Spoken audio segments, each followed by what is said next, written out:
नमस्कार, स्वागत है आपका नो योर कंपनी में। और आज बातचीत करेंगे star health and alliance insurance के एमडी आनंद राय से। लेकिन सबसे पहले इस वक्त की सुर्खियां।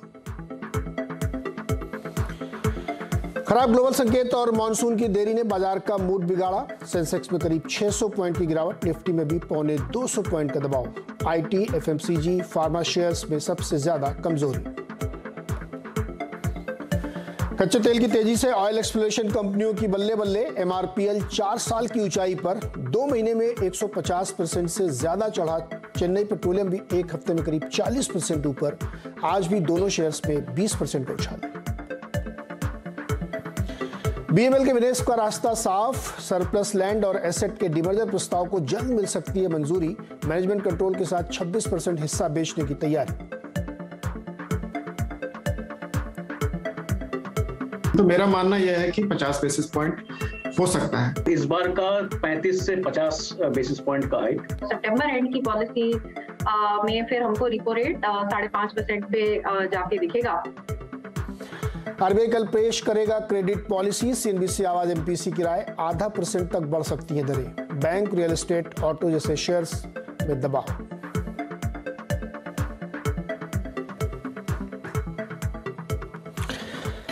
नजर डालते हैं इस वक्त के बाजार पे। और निफ्टी करीब 1% या 160 पॉइंट कमजोर है। 16,400 के एक बहुत ही अहम स्तर है जो सुबह से उसको बचाने की कोशिश कर रहा है और लगभग बचाने में सफल होता हुआ दिख रहा है। बहुत ही ज़्यादा उसको डिफेंड किया है और 16,400 बचा है। लेकिन बैंक निफ्टी में 35,000 का साइकोलॉजिकल लेवल था, वो टूट गया है।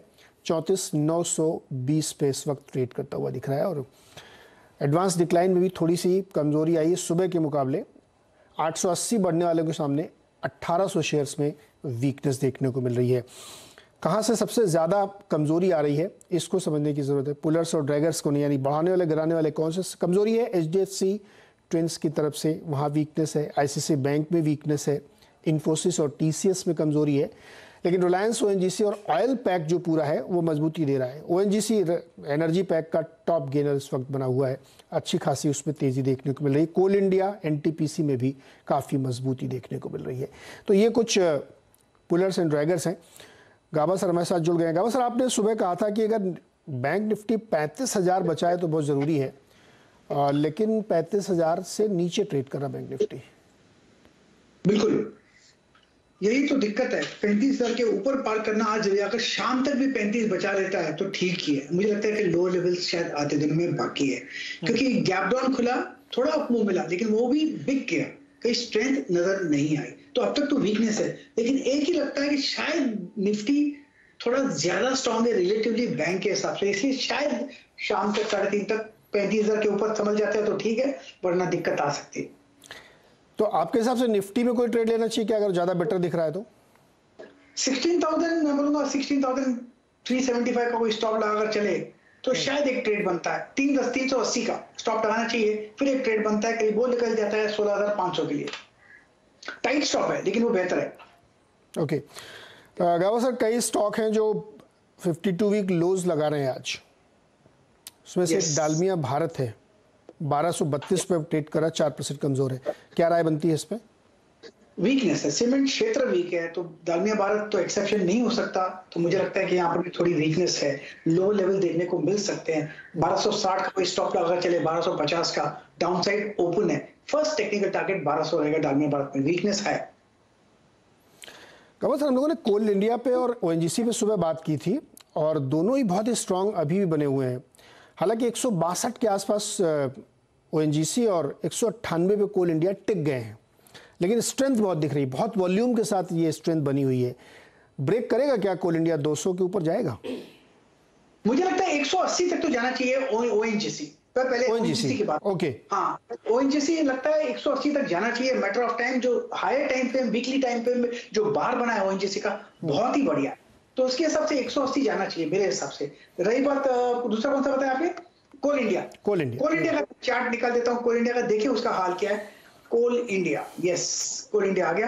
कोल इंडिया में अच्छा लगता है, 195 200 पार कर लेगा ऐसा लगता है। 210 तक भी जा सकता है कोल इंडिया, बिल्कुल। ओके, कोल इंडिया पास है। कुछ स्टॉक ऐसे हैं जहाँ पे मॉनसून का भी सीजनल इंपैक्ट पड़ता है। Titan, HUL, Britannia, Nestle weak है। सीमेंट शेयर भी इसी रेंज में आते हैं।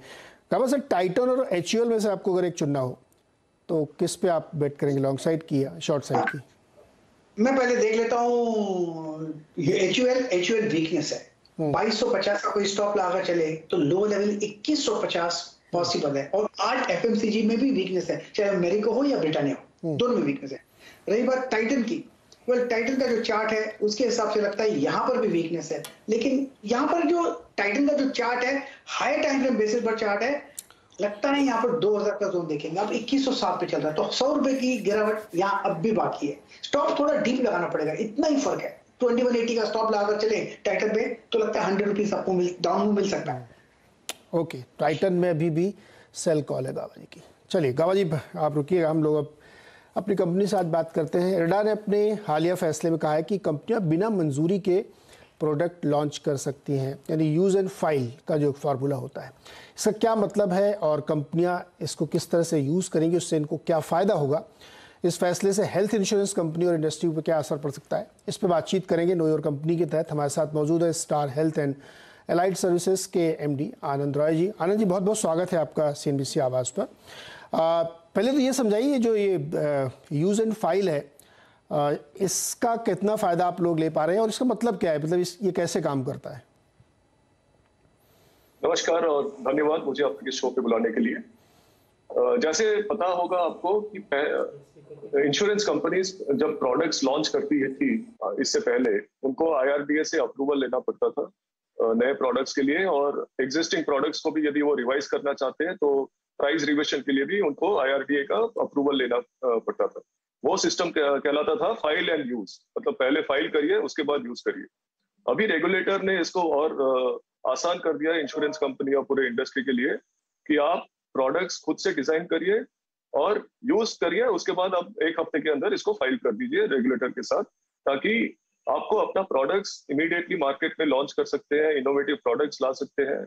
और प्राइसिंग का भी आपको अभी फ्लेक्सिबिलिटी दिया गया है, आप अपने हिसाब से अपने इंटरनल एक्चुअरियल कैलकुलेशंस के हिसाब से प्रोडक्ट्स को प्राइस कर सकते हैं। तो ये बहुत ही पॉजिटिव डेवलपमेंट है इंडस्ट्री के लिए, और मुझे लगता है बहुत इनोवेटिव प्रोडक्ट्स आएंगे, इंश्योरेंस पेनिट्रेशन बढ़ेगा और पूरे इकोसिस्टम के लिए बहुत ही पॉजिटिव सिग्नल है। आनंद जी, मान लीजिए कोई प्रोडक्ट आपने लॉन्च कर दिया, उसके बाद उसकी फाइलिंग की, लेकिन वो किसी कारण से अप्रूवल नहीं हो पा रहा उसका, तो जिन लोगों ने उस प्रोडक्ट को लिया है उसका क्या होगा?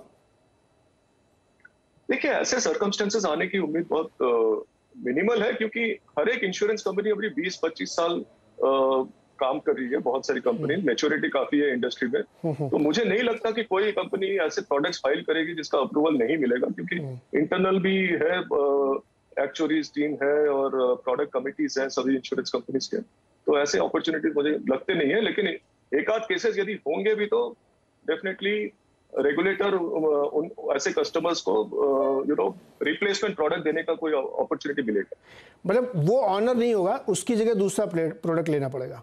जरूर सर। राइट सर, एक चीज बताइए, आपके पास है कुछ ऐसे प्रोडक्ट जो अभी आप इस फ्रेमवर्क के तहत लॉन्च करने वाले हैं? हमारे 2-3 प्रोडक्ट्स हैं जो हमने पहले डिजाइन करके रखा हुआ था और अप्रूवल्स के लिए वेट कर रहे थे, और अभी वो प्रोडक्ट्स हम इमीडिएटली लॉन्च करने की बात कर रहे हैं। एक प्रोडक्ट है हमारा जो एग्जिस्टिंग प्रोडक्ट है, उसका प्राइस रिविजन करने वाले हैं, और 2 नए इनोवेटिव प्रोडक्ट्स हम लाने की उम्मीद कर रहे हैं the shortest period of time. Use and file में होंगे? यूज एंड फाइल में। ओके सर, बीच में बहुत सारी आनंद जी खबरें चल रही थी कि कुछ बीमारियों को कंपनियां उससे बाहर रख रही हैं, जिसमें एक खास तौर पे कैंसर का एक बड़ा विवाद चला था कि वो अलग विशेष परिस्थितियों में होगा तो ही शायद कवर होगा। इस पर कुछ क्लैरिटी देंगे आप हेल्थ इंश्योरेंस की कंपनीज की तरफ से? देखिए, हर एक कंपनी अपना खुद का अंडरराइटिंग नॉर्म्स बनाती है और उसके हिसाब से कस्टमर्स को पॉलिसी इशू करती है। हमारी कंपनी में, मैं स्टार हेल्थ की बात करूं तो हमारी कंपनी में बहुत सारे प्रोडक्ट्स हैं जो प्री एग्जिस्टिंग डिजीज भी कवर करते हैं। तो जिनका एग्जिस्टिंग कैंसर का कोई कैंसर सर्वाइवर्स हैं या फिर कार्डियक पेशेंट्स हैं, हार्ट पेशेंट्स और डायबिटिक पेशेंट्स हैं, उनके लिए भी स्टार हेल्थ के पास प्रोडक्ट्स है। तो बाकी कंपनीज का क्या अंडरराइटिंग गाइडलाइंस है वो मैं बता नहीं सकता, लेकिन हमारी कंपनी सभी के लिए प्रोडक्ट्स हमने डिजाइन किया हुआ है। इस बारे में कोई गाइडेंस तो नहीं है इरडा की तरफ से, कोई नए रूल्स चेंज हो रहे हैं जिसकी वजह से ये चर्चा में बहुत ज़्यादा आ रहा हो कि प्री एग्जिस्टिंग है तो उसमें कुछ दिक्कत होगी? नहीं, ऐसा कुछ गाइडेंस नहीं है। हर एक कंपनी को फ्रीडम है कि वो अपना अंडरराइटिंग डिसीजंस खुद बनाए और कस्टमर्स को बेसिकली इरडा चाहती है कि ज्यादा से ज्यादा इंश्योरेंस का पेनिट्रेशन हो, प्रोडक्ट्स सभी सेगमेंट्स ऑफ द सोसाइटी के लिए बनाया जाए और स्पेशली टायर 2, टायर 3 और छोटे टाउन्स में भी इंश्योरेंस का पेनिट्रेशन बढ़े। ओके आनंद जी, अब थोड़ा फाइनेंशियल की तरफ आते हैं। आपका कंबाइंड रेशियो है इस वक्त जो है 98% और क्लेम रेशियो 68%। इस पे थोड़ा सा हमें गाइडेंस देंगे, बताएंगे, क्योंकि क्वार्टर ऑन क्वार्टर देखिए तो इसमें चेंज है काफ़ी बड़ा। हाँ जरूर। तो जैसे आप पिछले साल was a very challenging year, FY22 Covid के कारण हमारी कंपनी का कंबाइंड रेशियो काफी बढ़ गया था, लॉस रेशियो स्पेशली। तो क्वार्टर 4 में हमने देखा कि नॉर्मलाइजेशन आ रहा है, क्लेम्स, कोविड के क्लेम्स कम होते जा रहे थे और हम अभी अप्रैल मई में भी देख रहे हैं कि क्लेम्स रेशियो अभी थोड़ा नॉर्मल हो गया है। तो हमारी उम्मीद है कि आगे चल के कंपनी का टारगेट है कि कंबाइंड रेशियो 93-95 के अंदर मेंटेन करें और ऑपरेटिंग प्रॉफिटेबल बिजनेस हम चलाने की उम्मीद करते हैं इस from the current financial year.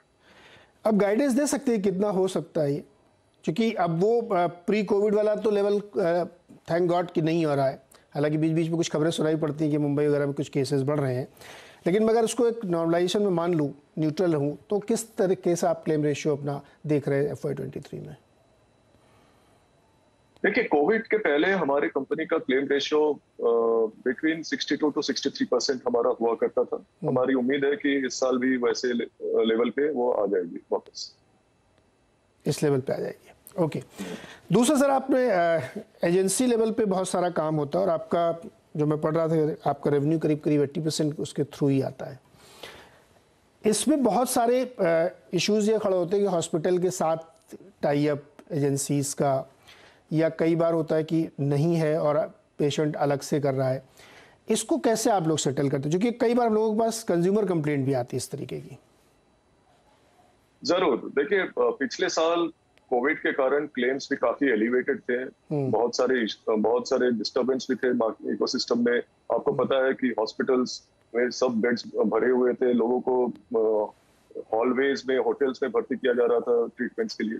लेकिन स्टार हेल्थ जो हमारी कंपनी है, हमारे नेटवर्क में 13,500 से ज्यादा हॉस्पिटल्स हमारे नेटवर्क में हैं। हमारे कस्टमर्स इन सारे हॉस्पिटल्स में जाके कैशलेस फैसिलिटी ले सकते हैं। इनके अलावा जो नेटवर्क पे नहीं है हॉस्पिटल्स, वहां पे भी कस्टमर्स को जाने की पूरी इजाजत है, रिटेल कस्टमर्स की, और वो वहां पे जाके अपना ट्रीटमेंट्स ले सकते हैं और रीइंबर्समेंट के लिए हमारी कंपनी को बिल सबमिट कर सकते हैं। ओके एक सवाल और सर, रिटेल वाला, चूंकि रिटेल पे क्वेश्चन हम लोग कर रहे हैं, इस पे ज्यादा लोगों की कंप्लेंट थी। रिटेल पार्टिसिपेशन आपका कितना है इस वक्त? हमारा रिटेल पार्टिसिपेशन क्लोज टू 90% है। हम एक रिटेल ओरिएंटेड कंपनी है, बहुत सारे रिटेल प्रोडक्ट्स हमने डिजाइन किया है। हमारे जो एजेंट्स हैं, जैसे आपने बताया सही, 5 लाख से ज्यादा एजेंट्स हमारे सिस्टम में है जो मार्केट करते हैं हमारे प्रोडक्ट्स को। तो 90% हमारा बिजनेस रिटेल से आता है, बाकी 10% हमारा ग्रुप कस्टमर्स है, हमारे ग्रुप कस्टमर्स है जो largely small and medium enterprises है। लार्ज कॉर्पोरेट्स का पोर्टफोलियो हमारा कम है। ऐसा क्यों है? क्या वो ज्यादा प्रॉफिटेबल नहीं है कॉर्पोरेट वाला पोर्टफोलियो? हाँ, आपने सही कहा, कॉर्पोरेट पोर्टफोलियो प्रॉफिटेबिलिटी के हिसाब से बहुत ही अट्रैक्टिव नहीं है हेल्थ इंश्योरेंस कंपनीज के लिए। तो इसीलिए हमने डिसाइड किया है कि इस सेगमेंट पे हम थोड़ा कंजर्वेटिव जाएंगे।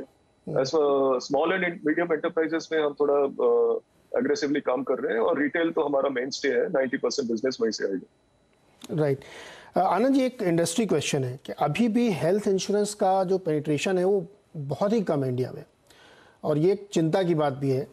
लेकिन सवाल इससे एम्बेडेड ये है कि इतने महंगे प्रीमियम हो रहे हैं आजकल, काफ़ी बढ़े हैं पिछले 1-2 साल में, और इतने कॉम्प्लेक्स प्रोडक्ट बनाए जा रहे हैं कि जिससे पेनिट्रेशन में दिक्कत आ रही है। आप इससे एग्री करते हैं या डिसएग्री करते हैं?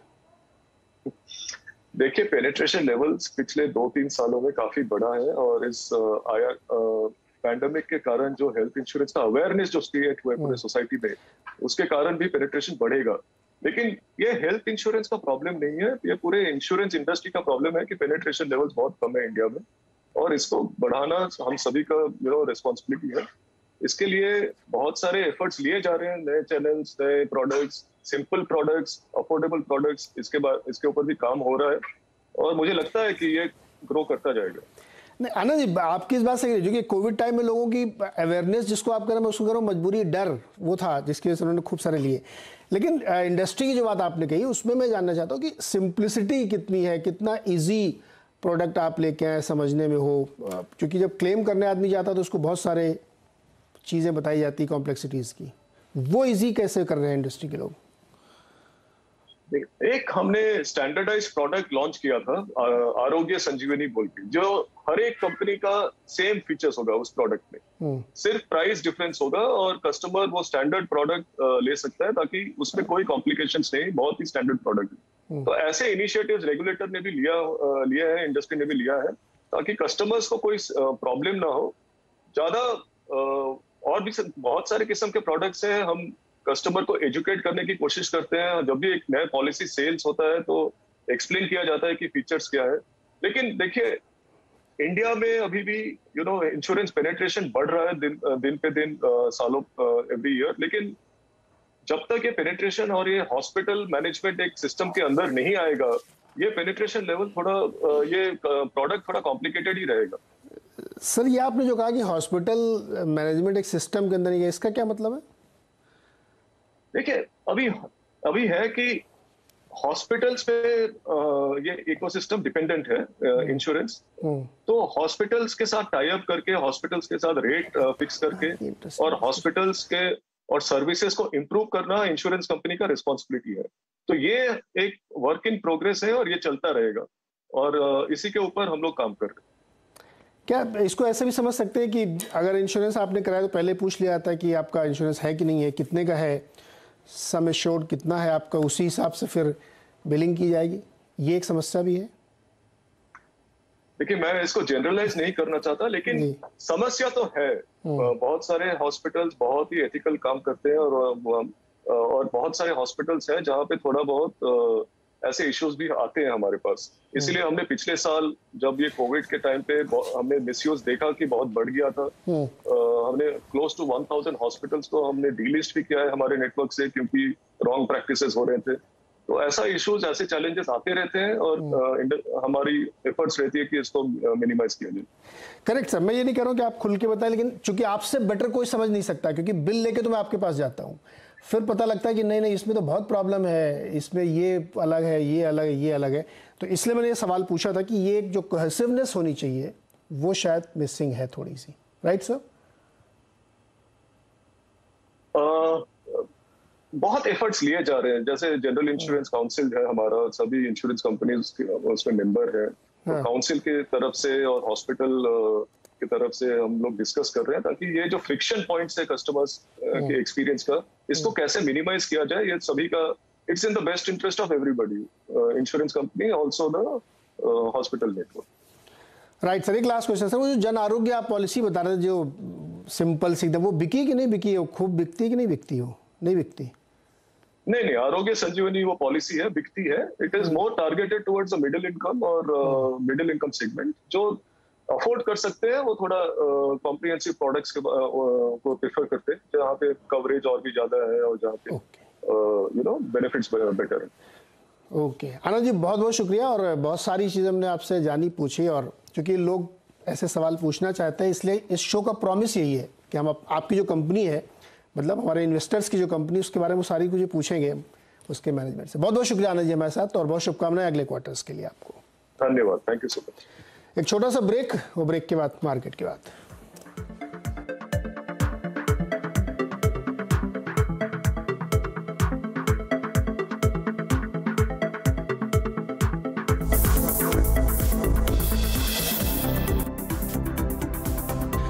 बाजार में कमजोरी बढ़ती हुई, निफ्टी करीब 180 पॉइंट नीचे 16,390, 16,400 टूट गया है, और बैंक निफ्टी 400 पॉइंट से ज्यादा वीक है, 34,875, 35,000 के भी नीचे। छोटा सा एक ब्रेक के बाद देखिए कमाई गड्ढा हर्षदा और वीरेंद्र के साथ।